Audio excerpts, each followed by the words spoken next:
계속해서 우리 교회가 나아갈 길이란 제목으로 오늘은 세 번째, 교회의 역사적인 사명이란 무엇인가 하는 제목으로 함께 말씀을 생각하기를 원합니다.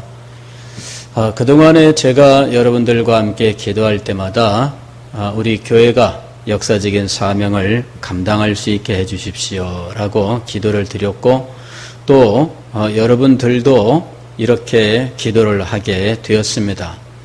역사적인 사명이란 교회가 직면하고 있는 그 시대의 특징적인 사명을 의미하는 것이죠.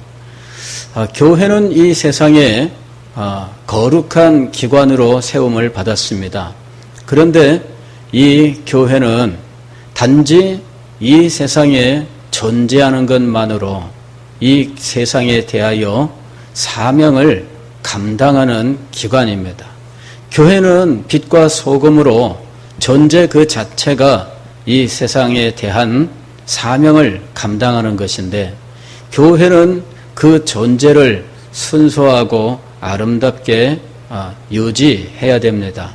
그렇지 못하면 이 교회가 그 사명을 바르게 감당하지 못하는 것이 되는 겁니다. 너희는 세상의 소금이다 라고 말씀하셨을 때, 소금이 그 맛을 잃으면, 소금은 맛을 잃으면은 안 된다 하는 것이죠. 그런데 이 소금의 맛을 잃게 하는 세상의 도전이 늘 있기 마련이고, 그 도전에 대하여 교회의 순수성과 아름다움을 보존하는 것이 사실은 교회의 역사적인 사명이 되는 거예요. 소금이 맛을 잃을 수 있을까? 소금 그 자체로 방부제의 역할을 하게 되는 것인데, 소금이 과연 그 역할을 상실할 수 있을까 하고 의심할 수가 있지요. 소금이 맛을 잃게 되는 경우는 어떤 경우일까요? 소금의 맛을 잃는 경우가 있습니다. 한 번은요, 몇 년 전에 변산반도에서 하여튼 난리가 한번 났어요. 변산반도는 우리나라 그 소금이 많이 나는 곳이잖아요. 천일염 많이 생산하는 곳인데, 젓갈 생산을 참 많이 합니다. 그래서 변산반도 하면은 젓갈이 아주 유명한데, 그러니까 참 젓갈 정식이 생각납니다. 예. 그런데 한 번은 그 유명한 변산반도의 젓갈이 정말 맛을 다 잃어버린 거예요. 나중에 알고 보니까 국산 천일염을 쓰지 않고 중국산을 썼다는 거 있죠. 예. 중국산 소금하고 국산 소금하고 맛이 다르대요. 그리고 젓갈 하는데 중국산 소금을 쓰면 젓갈이 제대로 되지 않고 정말 이 엉망이 된다는 거죠. 이래 가지고 세상에 국산 천일염 생산하는 그 곳에서 그 소금을 안 쓰고 중국 소금을 썼다 해가지고 난리가 났어요. 그곳에 젓갈 장사하는 분들이 사업을 할 수 있을까요? 없을까요? 당연히 아무도 안 가죠. 거기는 관광버스가 와서 그 젓갈 이 단지에 딱 세워놓으면, 그러면 이 관광버스에서 내린 분들이 젓갈 그 가게마다 쫙 들어가서 뭐 이거를 사가지고 오는 그런 동네거든요. 그런데 사람들이 젓갈을 안 사는 거예요. 중국산 소금을 썼대 이러면서. 이래가지고 그야말로 이 변산반도 젓갈 산업이 완전히 무너지는 상황이 되었어요. 이래가지고 변산반도 젓갈 사업하시는 분들이 모두 다 지난주에 있었던 그 자유한국당 의원들이 무릎 꿇듯이 무릎 꿇고 잘못했습니다. 앞으로 우리는 이 국산 천일염만 쓰겠습니다. 이렇게 다짐을 한 거예요. 그리고 이제 벌써 한 몇 년 세월이 지나갔습니다. 예, 맛도 다르고요. 그 다음에 중국산 소금을 쓰니까 젓갈이 썩는 거예요. 왜 그런 일이 벌어질까요? 소금이면은 다 똑같은 거 아니에요? 소금이면은 다 똑같은 줄 알았는데 알고 보니까 소금에는 소금뿐만 아니라 소금의 맛을 아주 좋게 하는 양질의 미네랄들도 함께 함유되어 있는데, 그런데 중국 쪽에 있는 바닷물 그 성분이 우리 쪽에 있는 바닷물 성분하고 다르다는 거죠. 그 얘기는 뭐냐면은 성분이 달라서, 다른 얘기로 하면은 불순물 때문에 그런 말이에요. 너희는 세상의 소금이다. 그런데 소금이 만일 그 맛을 잃으면 무엇으로 짜게 하리요? 소금의 맛을 잃어버리면 어떻게 되겠어요? 오늘 우리는 소금의 맛이 변하는, 즉 이 순수함이 사라지고 불순물이 들어가게 되는 이러한 일들이 얼마든지 일어날 수 있다는 사실을 알아야 돼요. 사탄은 언제나 이 교회를 맛을 잃은 소금으로 만들려고 해요. 그래서 가장 장치를 가지고 교회를 끊임없이 변질시키려고 하거든요. 그리고 이곳에 끊임없이 불순물을 넣으려고 한다는 거예요. 이 불순물이 들어와서 우리도 알지 못하는 사이에 맛을 바꾸어 놓고 또 썩지 않는 아주 맛있는 젓갈이 되어야 되는데 썩어서 버려야 되는 상황이 되게 한다는 거죠. 자, 우리는 이런 일이 벌어진다면 어떻게 해야 될까요? 이것을 분별하고 이것을 바로 돌리는 일을 해야 하는 거예요. 그것이 바로 우리가 가지고 있는 시대적인 혹은 역사적인 사명이 되는 겁니다. 교회를 변질시켜서 교회가 교회되지 못하게 하는 일들, 그런 일들이 지금 우리 주변에서 일어나고 있다면 그것을 막고 교회를 교회답게 세워 나아가는 일을 위해서 우리들이 모든 힘을 다해야 된다는 거죠. 그게 바로 시대적인 사명이에요. 제가 2007년에 영국에 갔을 때 기행문을 쓴 것이 있습니다. 오늘 이 시간에 여러분들에게 잠깐 한번 소개를 하겠습니다. 사진 한 장 한번 보여주시죠. 예, 이 사진은 지금 웨스트민스터 채플이라고 하는 교회를 찾아가는 길인데, 요게 군 부대예요. 군 부대. 웰링턴 이 바락스라고 하는데, 바락스란 말은 군 부대예요. 웰링턴 바락스인데 이 부대에 하는 일이 뭐냐면은 이쪽 옆으로는 버킹엄 궁전이 있어요. 그래서 버킹엄 궁전을 지키는 뭐 그런 호위 부대가 되겠죠. 우리로 치게 되면은 청와대를 지키는 부대가 있습니다. 청와대를 지키는 이 부대가 두 개가 있어요. 그래서 그 청와대 바로 옆에 그 부대들이 있습니다.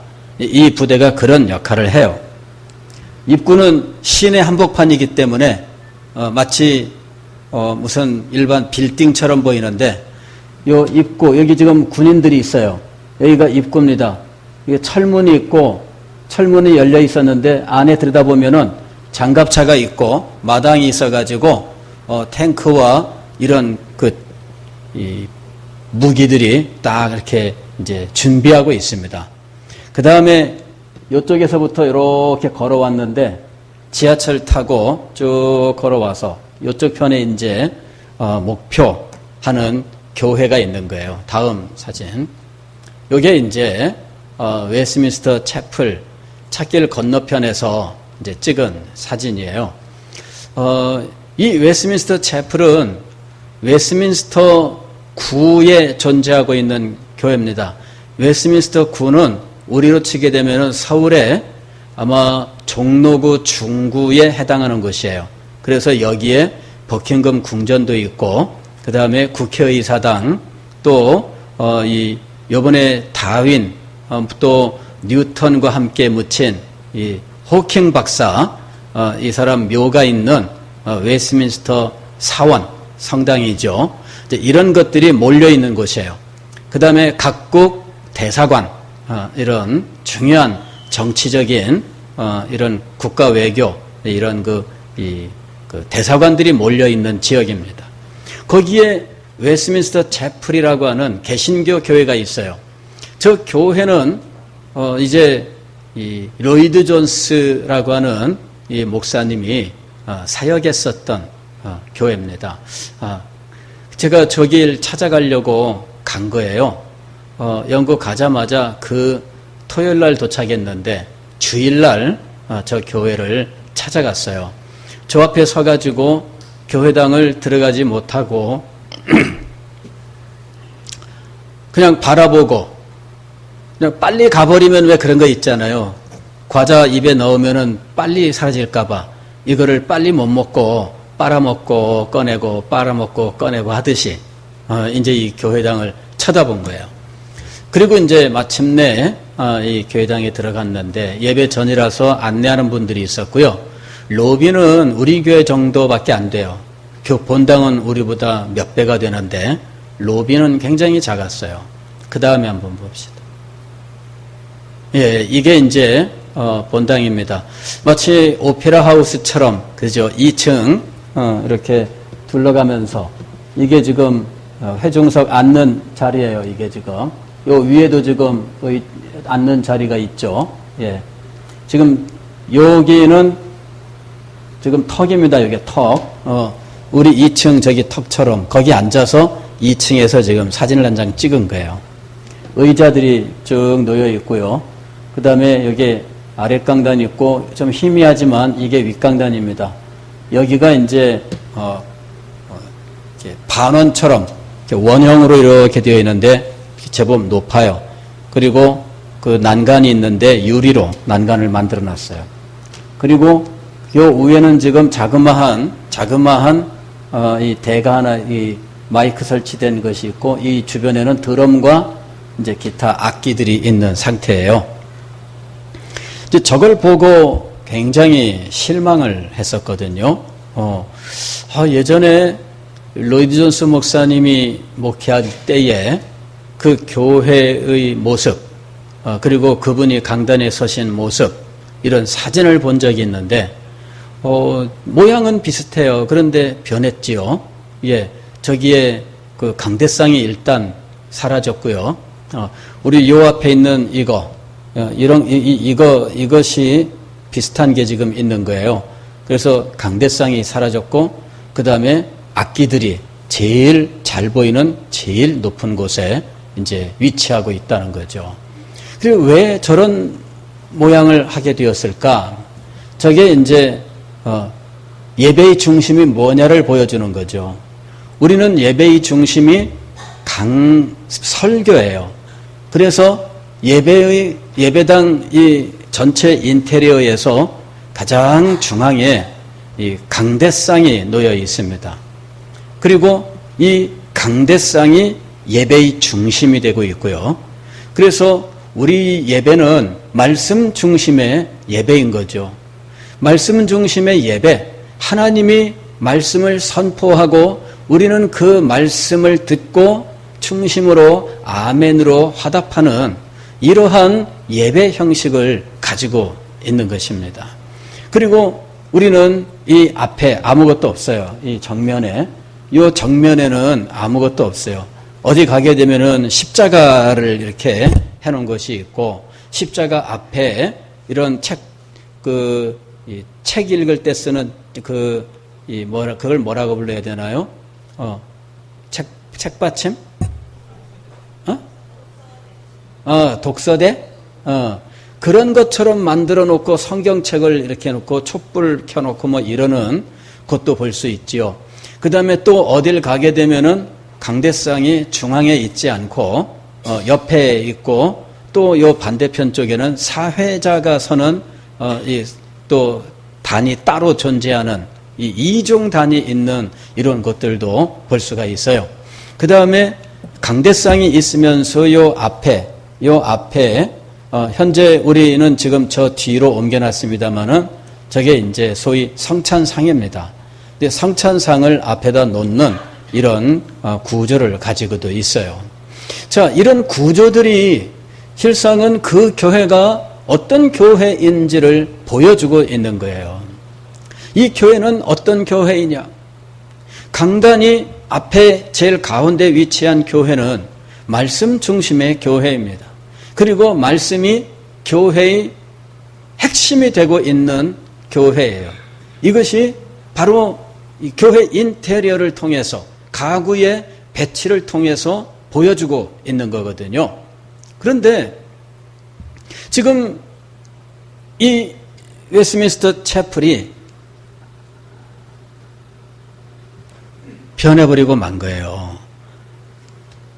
앞에 스크린은 굉장히 큰 겁니다. 이게 지금 요 위에 스크린이 뭐 스크린이 있는 거야 뭐 그렇다 치고, 그런데 강단이 이미 이제는 사라졌어요. 강단이 사라졌다는 것을 나중에 또 우리가 확인할 수 있게 되는데, 이 주보를 보니까 주보에 설교 그 순서에 설교자가 나오질 않고 스피커라고 나와요. 스피커. 스피커가 뭐예요? 스피커, 이게 스피커죠? 이게, 이거, 예. 저게 기구로는 저게 스피커인데 사실은 말하는 사람을 스피커라고 그래요. 스피커. 우리로 설교하는 사람을 영어로는 뭐라 그래요? 프리처라고 해야 돼요. 프리처. 그런데 프리처가 아니라 뭐라고 돼 있어요? 스피커. 다시 말하면은 연사 혹은 강사 뭐 이런 정도의 말이겠죠.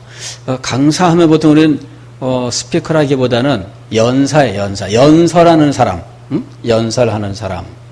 그러니까 이제 설교의 개념이 이제 바뀌었다 하는 것을 보여주고 있는 거예요. 그리고 나중에 광고할 때 보니까 이 스피커는 이 센트럴 런던의 어느 교회 목사라 그러고요. 다음 주에는 또 다른 스피커가 와서 이제 예배 시간에 말씀을 전할 거다. 이렇게 광고를 하더라고요. 그 교회 담임 목사님은 어디에 있나 그랬더니 이 담임 목사님은 양복을 안 입고 그냥 그 셔츠, 하얀 셔츠를 입고요. 그리고는 보니까 찬송 인도하던 사람, 우리 황영민 집사님처럼 저렇게 복장을 하고 그리고 앞에서 찬송 인도를 하면서 진행하던 사람이었어요. 알고 보니까 그 사람이 담임 목사더라고요.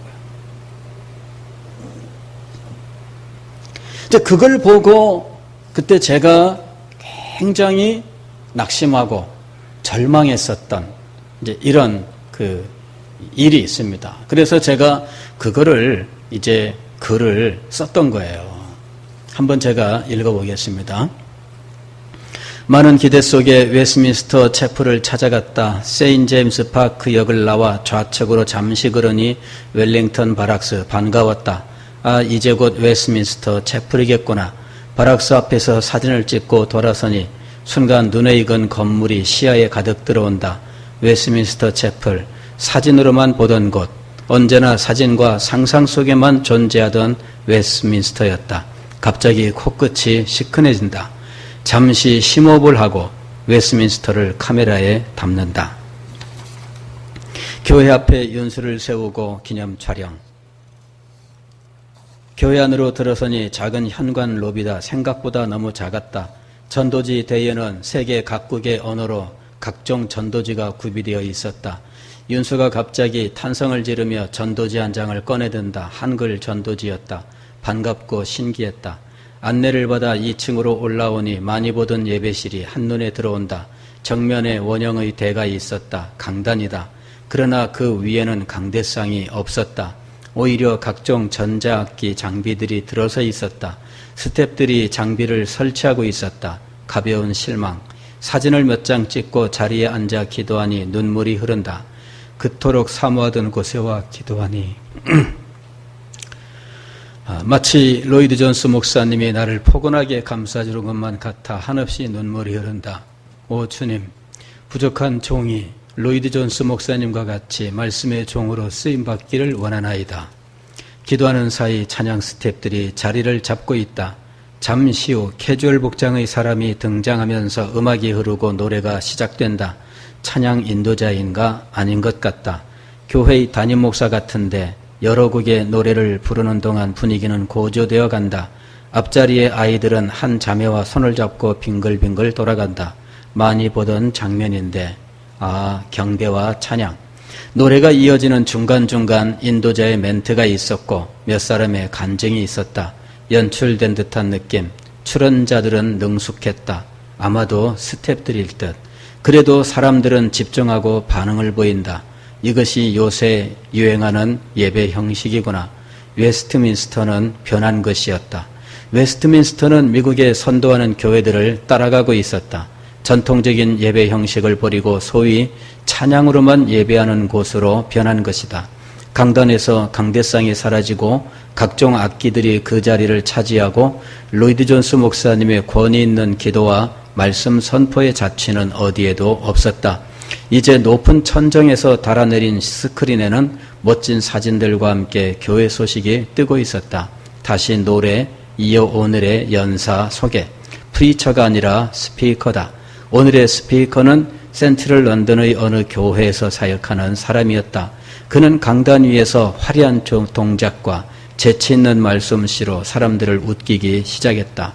다음 주에는 또 다른 초청 스피커가 말씀을 전한댄다. 담임 목사는 언제 말씀을 전하지? 가슴이 답답해지고 안타까움이 밀려온다. 예배에 모인 회중은 200명이 될까? 안 될 것 같다. 예배당을 가득 채우던 2,000명의 회중들은 다 어디로 간 걸까? 아니 예배의 시작과 함께 장엄하게 기도하던 로이드 존스 목사님, 불을 뿜는 메시지를 선포하던 로이드 존스 목사님은 어디로 간 걸까? 사람들은 사브린 로드와 모스트 하이를 노래하지만 거기에는 경박함만이 가득하다. 이들은 모른다. 하나님의 영광과 위엄이 어떻게 임하는지. 그냥 그렇게 노래하면 될 것이라고 생각한다. 하나님의 뜻은 무엇일까? 왜 그토록 위대한 설교자의 사역이 계속 이어지게 하지 않으실까? 그리 되면 아마 사람들이 설교자에게 모든 영광을 돌리게 될까 봐 그러실 것 같아. 하나님은 사람을 불러 사용하시지 그 사람이 행한 일을 영속시키지 않으시는 것 같다. 그가 행한 일이 하나님의 일이라면 더욱 그 일을 이루시는 분은 하나님이시다. 사람의 일의 영속성이 아니라 하나님의 일의 계속성이다. 하나님께서 하시는 것이다. 그러므로 사람의 일이 계속되는가를 찾을 것이 아니라 하나님의 일이 계속되는가를 찾아야 할 것이다. 말씀 사역의 영광은 사람에게서 나오는 것이 아니라 하나님에게서 나오는 것이다. 각 사람은 하나님의 거룩하신 뜻과 경륜 속에서 자신에게 부여된 일을 감당하는 것이다. 자신의 생애와 시대 속에서 그만큼 사역하고 하나님께로 가는 것이다. 아쉬움? 그것은 자신에게 주어진 사명을 충성스럽게 감당했는가에 대한 것이지 나의 일의 영속성에 대한 것이 아니다. 그렇다면 로이드 존스 목사님은 하나님의 때와 하나님의 뜻에 따라 자신에게 주어진 소임을 다한 것이다. 사역했던 교회에 그의 뜻이 계속되는지는 하나님의 또 다른 계획인 것이다. 그래도 안타깝다. 이 깊은 밤에도 가슴 속에는 눈물이 흐른다. 계속 가슴이 아프다.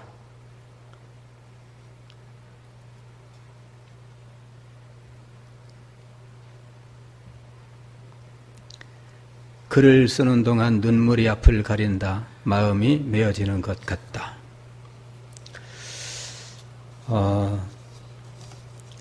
그날 밤에 이제 이 글을 쓰고 이제 인터넷에다가 이 글을 올렸어요. 이제 그랬더니 이제 여러분들이 댓글을 달았습니다. 이게 보니까 많은 분들이 댓글을 달았는데, 김성일 목사님 몸 건강히 잘 다녀오십시오. 저도 글을 읽으면서 안타까운 마음이 들지만 하나님의 인도하심에 의지하며 목사님의 건승을 위해 기도하겠습니다. 이해옥, 나도 안타까움에 눈물이 막 흐릅니다. 가슴도 답답하고 참된 말씀의 선포를 간절히 기도합니다. 김준환, 정말 대단하십니다. 왠지 목사님의 감동이 저에게도 전달이 되는 듯한, 그리고 안타까움까지도요. 화이팅입니다.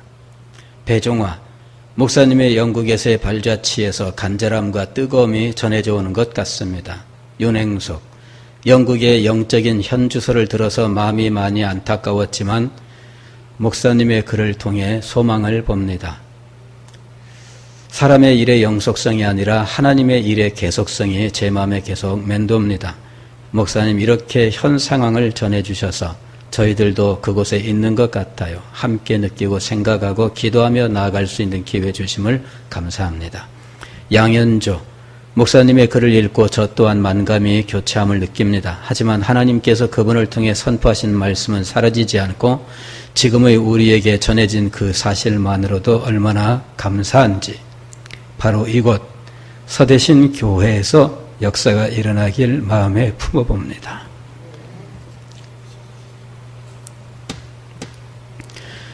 김정혜 목사님, 화요전도 후 배 목사님께서 클럽에 들어가서 목사님 남기신 글을 꼭 읽어보라고 권하시면서 코끝이 찡해져 왔다고 하셨습니다. 정말 가슴 아프고 믿고 싶지 않은 현실인 것 같아요. 웨스트민스터에 대한 간구와 목사님을 하나님 말씀의 신실한 종으로 사용하시길 기도하겠습니다. 양현식, 안녕하세요 목사님. 머나먼 이국 땅에서 얼마나 수고가 많으십니까? 목사님 올리신 탐방기를 읽으면서 제가 생각하고 있던 그런 내용의 글들이 올라오니 뭐라 형언할 수 없는 아쉬움이, 목사님 끝까지 힘내시고 계획하신 대로, 아니 그보다 더 영광스러운 탐방 일정이 되길 기도하겠습니다.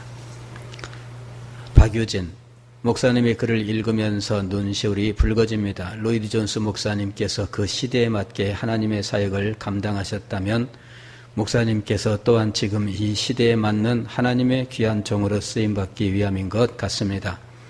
목사님의 그 안타까움을 함께 공유할 수 있다는 것에 감사한 마음이 듭니다. 안성현, 저도 다른 경로를 통해 이런 소식을 들었습니다. 이미 영국에서는 정통 개혁주의 노선을 표방하는 교회는 지고 오순절주의나 반오순절주의를 따르는 교회들이 그나마 성장하고 있다는 이야기.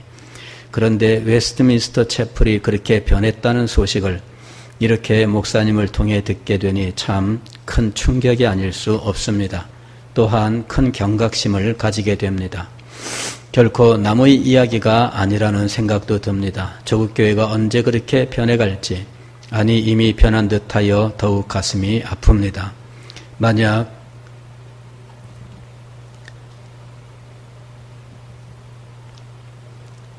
그런 것이 시대의 대세라면 목사님 당당히 그 대세를 역행해 주십시오.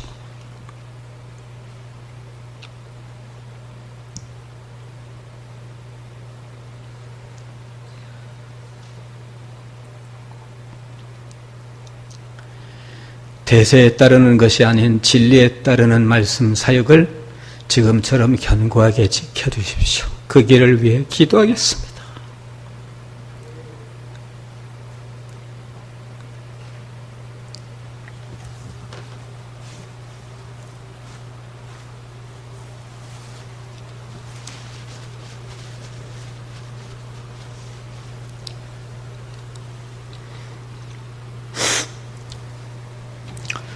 밑에도 여러 사람들의 글들이 있는데 여기까지만 읽겠습니다. 지금 이 자리에 계신 분들도 있고 그 사이에 여러 사정으로 이곳을 떠난 사람들도 있습니다. 그러나 어디에 있든지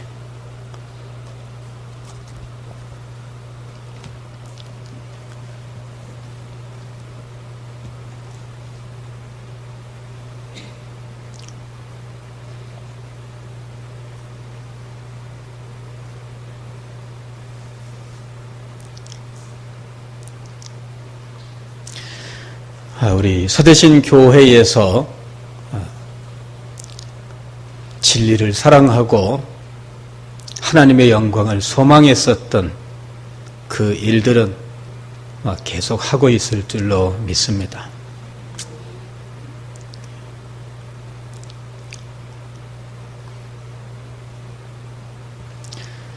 진리를 파수하는 것이 이것을 변개시키려고 하는 사탄의 시도에 대해서 우리가 가지고 있는 시대적인 사명이에요.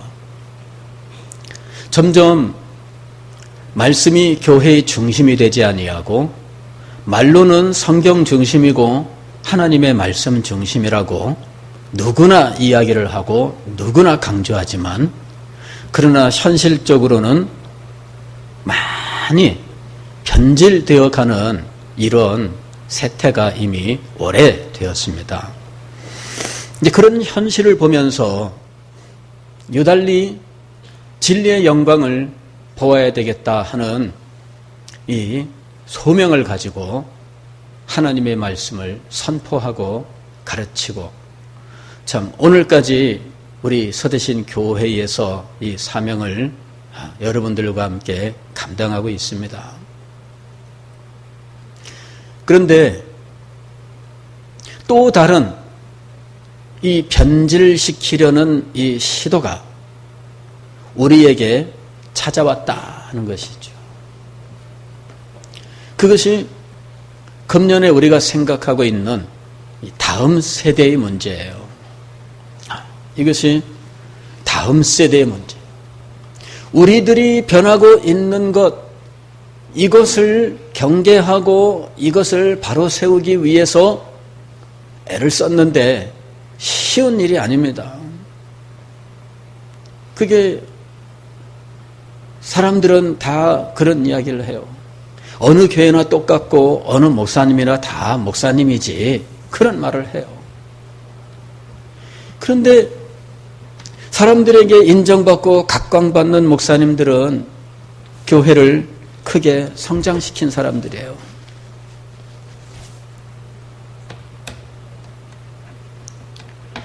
그리고 바로 그것 때문에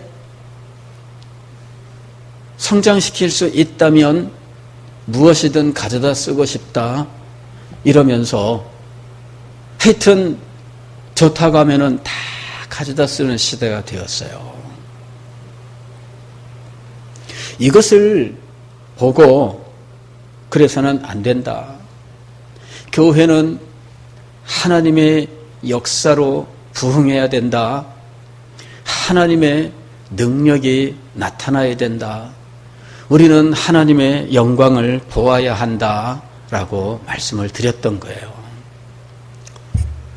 그런 일들이 하나님께서 행하시는 놀라운 역사로 교회 역사 속에 있었던 이 부흥의 일들이었어요. 그래서 교회 역사 속의 부흥들을 소개하고 하나님의 역사가 이렇게 났었으니 지금도 이렇게 나타날 수 있다. 하나님의 역사를 위해서 기도하자. 이렇게 여러분들에게 말씀을 드렸던 거예요. 근데 그동안에 우리는 알지도 못하는 사이에 너무나 많이 떠내려왔어요. 그러면서 우리들의 후손들은 믿음의 자리에서 점점 멀어지고 이제 국가적으로도 이 아이들이 사라지는 시대이지만 그것보다 더욱더 빠르게 우리 다음 세대가 사라지고 있는 이런 상황이 되었다는 거예요. 그런 날들이 우리에게도 어쩌면 올 수 있다라고 생각했던 것이 불과 10여 년 전입니다. 우리에게도 어쩌면 이런 일들이 일어날 수도 있다였습니다. 일어날 수도 있다. 그런데 지금은 일어난다 하는 시대가 되었어요. 불과 한 10년 지나는 사이에. 여러분, 우리가 이것이 지금 우리가 직면한 또 다른 시대적인 사명이 되었다라고 하는 사실을 우리가 깨달아야 돼요. 또 다른 시대적인 사명이 되었어요. 저도 우리 주일학교만 생각했습니다. 주일학교 어떻게 하냐, 주일학교 어떻게 하냐. 그런데 주일학교가 문제가 아닌 정말 총체적인 상황이 되어버렸던 거예요.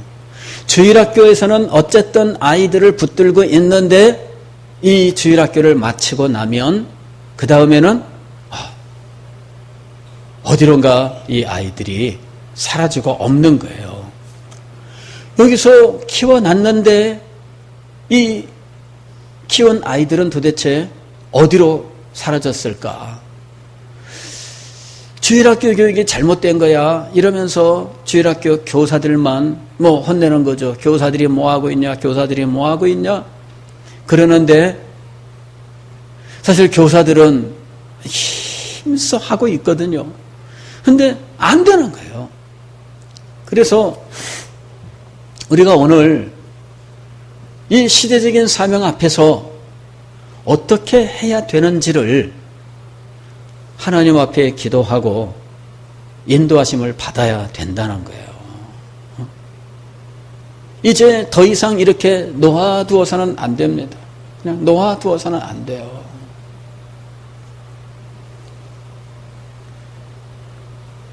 우리의 자녀들이 부모 슬하를 떠나서 서울로 가든지 기타 다른 지방으로 갑니다.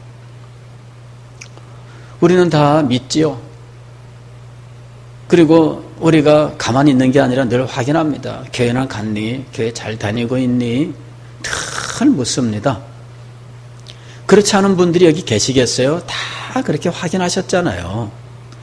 그런데 대답은 이번 주에는 바쁜 일이 있어가지고 못 가는데 다음에 꼭 갈게요. 이번에는 이번에 무슨 일이 있었는데 다음번에는요 틀림없이 약속 그렇게 넘어가는 거예요. 그렇다고 해서 주일날 본교회 놔두고 거기 쫓아가서 멱살 붙잡고 교회 가자 이럴 수 있는 분이 몇 분이나 되겠어요. 그래서 그냥 전화만 하고 확인만 하고 그리고 그냥 넘어간 거예요. 그러는 사이에 아이들은 처음에는 자기도 결심을 하죠. 좋은 교회 찾아서 여기 갔다 저기 갔다 좋은 교회 찾아서 왔다 갔다 하다가 정착을 못한 채 그냥 쓰러지는 거예요. 그래서 서울이나 기타 지방으로 보낼 때에는 아예 교회를 확인하고 그 교회를 아예 정해놓고 보내는 것이 그나마 안심이다. 가서 여기저기 다져보면서 결정해라. 성공하는 케이스가 거의 없어요. 자, 우리는 지금 이런 상황에 지금 처해 있는 거예요. 이미 이런 속에서 자녀들은 결혼하고 또 자녀를 낳아서 이제는 다 컸어요. 이제 부모들이 자녀들에게 이래라 저래라 말할 수 있는 그런 상황이 아니에요. 그러면 그 자녀는 신앙생활 안 하죠. 손자는 할까요?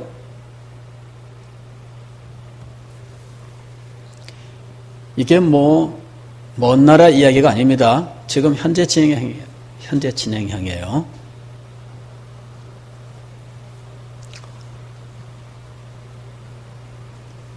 근데 더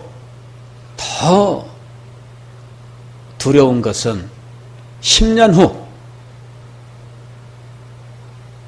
20년 후예요. 아마 10년이면은 지금의 이 상황이 엄청나게 변할 것 같아요.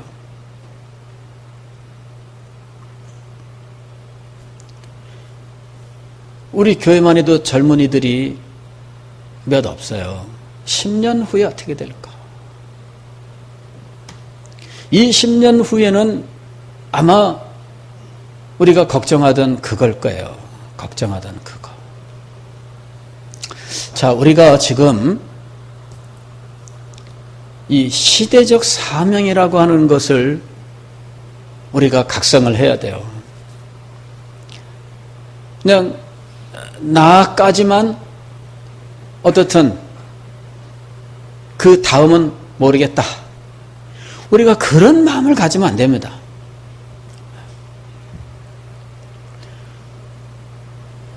우리가 지금 하지 않으면 10년 후에 20년 후에는 정말 상상할 수 없는 그런 상황이 벌어질 수가 있어요. 지금 해야 됩니다. 지금이라도 해야 돼요. 제가 지금 세대 통합이라고 하는 것을 가지고 관심을 갖고 자료를 찾고 생각하고 연구하고 한 지가 이제 한 2년 됐어요. 그러면서 주님께서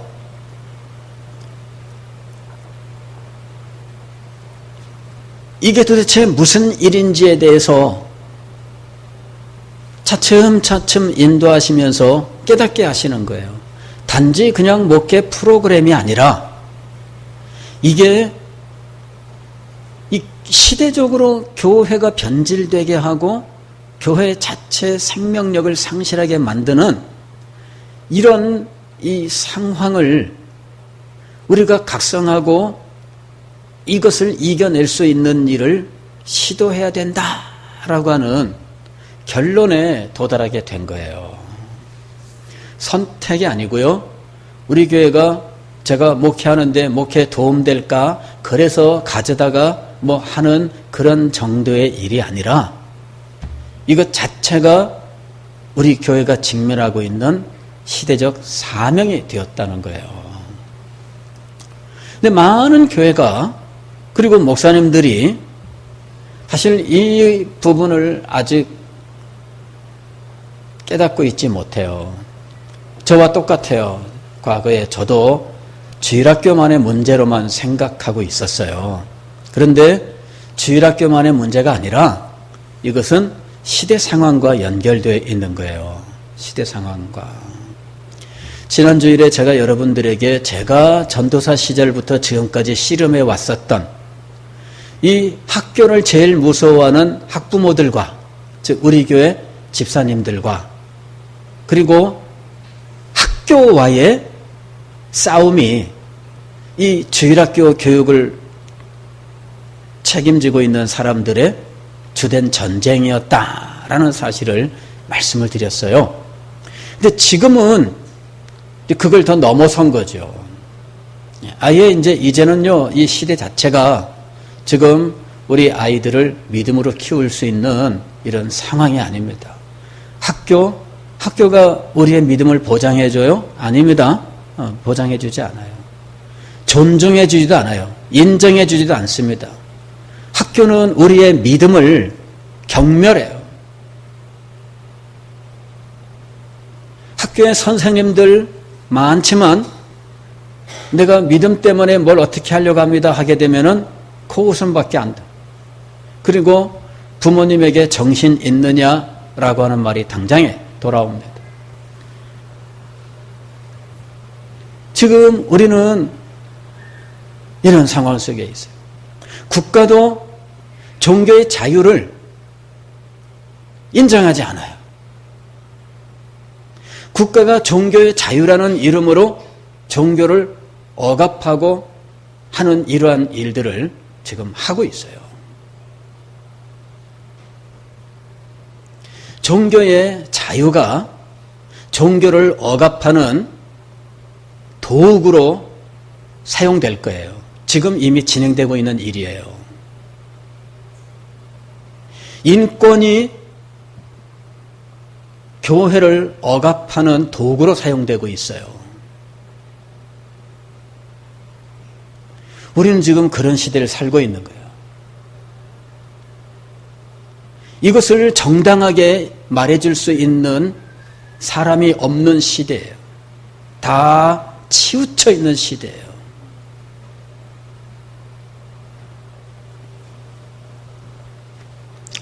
저는 정치적으로는 할 말이 없습니다.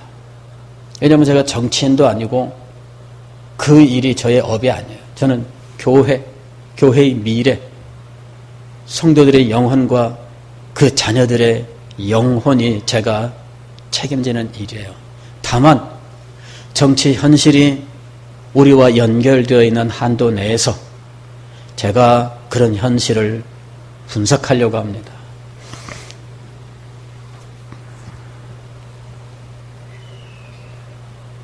보수냐 진보냐 그게 아니에요. 어느 쪽이든 상관없습니다. 우리가 믿음 생활할 수 있도록 종교의 자유를 보장하고 그것을 지켜주려고 하느냐라고 하는 거예요. 그런데 그런 정도의 성숙하고 깨어있는 의식을 가지고 있는 정치인이 찾아보기 힘들다. 정략적으로나 표로만 접근하고 있지 정말 어떤 가치로 접근하고 있지 않아요. 이게 지금 문제예요. 종교가 사라지면 이 사회 어떻게 될까요?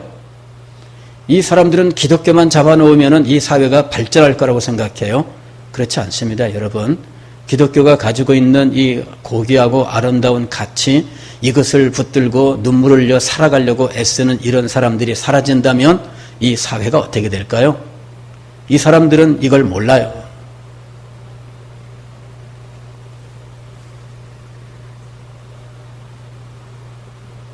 지금 우리가 그런 시대를 살고 있어요.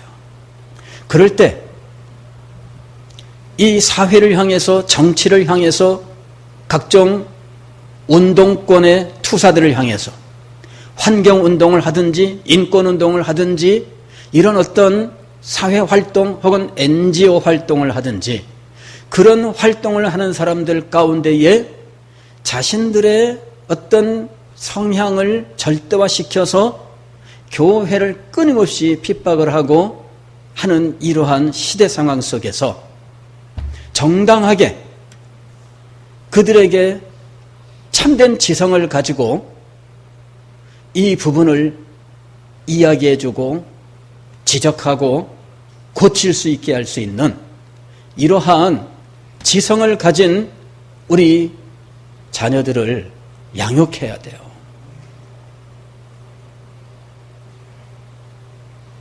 우리의 자녀들이 그냥 우리가 생각하는 것처럼 사회적으로 크게 성공한다 이런 개념이 아닙니다.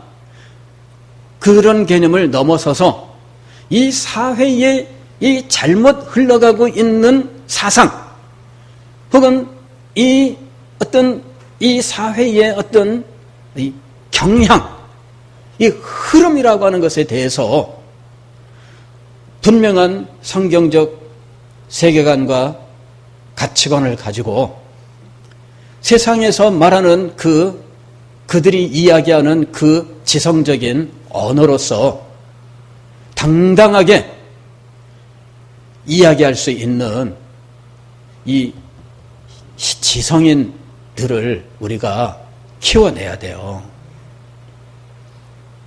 기독교인 철학자가 나와야 되고요. 그래서 기독교인 철학자가 이 세상을 향해서 이 기독교 신앙을 철학적으로 그들의 말로 당당하게 설명할 수 있어야 돼요. 기독교는 처음부터 그 일을 시도했어요. 2세기 중엽에 기독교 신앙을 이교 사회에 대해서 변증하는 변증가들이 나와요. 그 변증가들은 그 시대의 철학을 한 철학자들이었어요. 그리고 그 시대의 지성인들을 향해서 기독교 신앙을 변증을 했어요. 그때 그들이 사용했던 용어들은 그 세상의 지식인들이 알고 있는 그 용어를 가지고 한 거예요.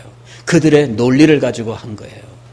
기독교 신앙은 애초부터 이런 탁월한 지성을 가지고 이 세상을 향해서 그들의 논리로서 그들의 가장 최고의 수준의 학문을 가지고 기독교 신앙을 설명하고 그리고 그들을 기독교 신앙으로 인도하려고 했던 거예요. 지금은 그런 시도들이 눈에 보이지 않는 시대입니다. 앞으로 우리 다음 세대에 대해서 우리가 생각할 건 이거예요. 얘네들이 교회를 떠나지 않고 그냥 신앙생활만 열심히 잘해라. 그게 우리가 원하는 다음 세대 대책이 아니에요. 그걸 넘어서야 돼요. 그거를 넘어서야 돼요. 우리 아이들을 탁월하게 키워야 돼요. 세상에 1%의 지식인들이 있다면 우리는 그 1%의 지식인들을 당당하게 맞서서 지식과 사상의 차원에서 당당하게 이야기할 수 있는 이 탁월한 인재들을 우리가 키워야 돼요. 이 세상에 교회 다니는 정치인들은 있지만 그러나 하나님 나라의 백성으로서 하나님의 권세 앞에 굴복함으로 하나님의 영광을 나타내려고 하는 정치인은 찾아보기 힘들어요. 교회 다닌다는 정치인들을 우리가 만들려고 하는 게 아니에요. 우리가 키워내는 사람들은 하나님 나라를 이 땅에 이루려고 하는 사람들이에요.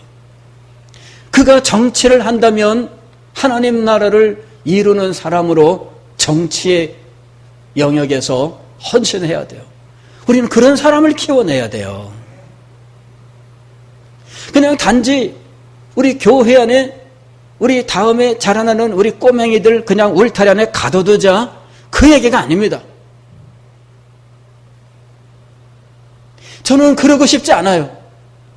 교회 울타리 안에 가둬두고 이거 온실처럼 그것만 유지하는 것이 그게 우리가 할 일인가? 그렇지 않습니다. 이 아이들을 탁월하게 키워야 돼요. 예술의 재능을 가지고 있다면 예술의 재능을 마음껏 발휘를 하도록 해줘야 돼요. 그리고 그 예술의 영역에서 이 아이가 탁월한 사람이 되도록 해줘야 돼요. 여러분, 우리가 그런 아이들을 키우는 일을 감당할 수 있습니다. 그것이 우리의 목표가 돼야 돼요. 그냥 수동적으로 애들을 지키기 급급해서 그냥 울타리 안에 가둬놓고 얘네들만 그냥 붙들고 떠나지 마라 그게 아니라 정말 이 아이들이 탁월하게 되게 만드는 거예요. 신명기 28장에서 머리가 될지언정 꼬리가 되지 아니하며 라고 하는 그 말씀이 이루어진 하나님의 자녀들을 우리가 양육해야 됩니다. 저는 우리 교회가 그 일을 감당할 수 있기를 원합니다. 작게라도 시작했으면 좋겠어요. 시작했으면 좋겠어요. 일찍이 제가 깨달은 것은 우리 학교 교육을 통해서 정상적으로 공부한 사람들은 이미 늦었다라고 하는 거예요. 우리 친구 목사님들이 대한민국에서는 가장 탁월한 목사님들 그룹에 들어갑니다마는 우리가 모여 앉아서 다 같이 한탄한 것은 정말입니다. 한탄을 한 것은 우리는 늦었다라는 것이었어요. 이미 우리나라의 교육 체계는 탁월함을 키우는 교육이 아니에요.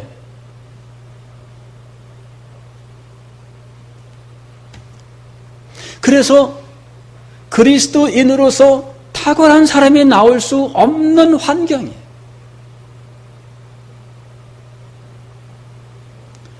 늦었다.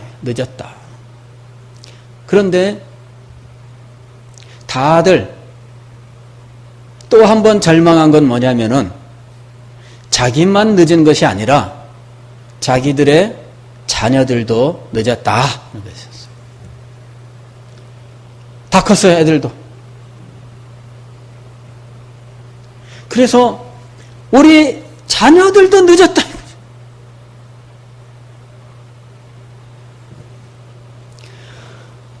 그래서 이 틀을 바꾸지 않는 이상은 우리나라에서는 지금 이 탁월함은 발휘될 수가 없어요.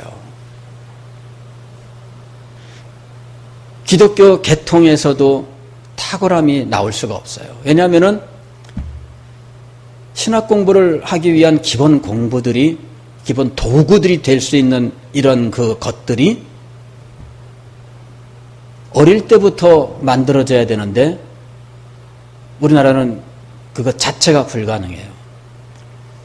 라틴어 같은 이런 언어를 우리는 30이 다 돼서야 겨우 접하는 거예요.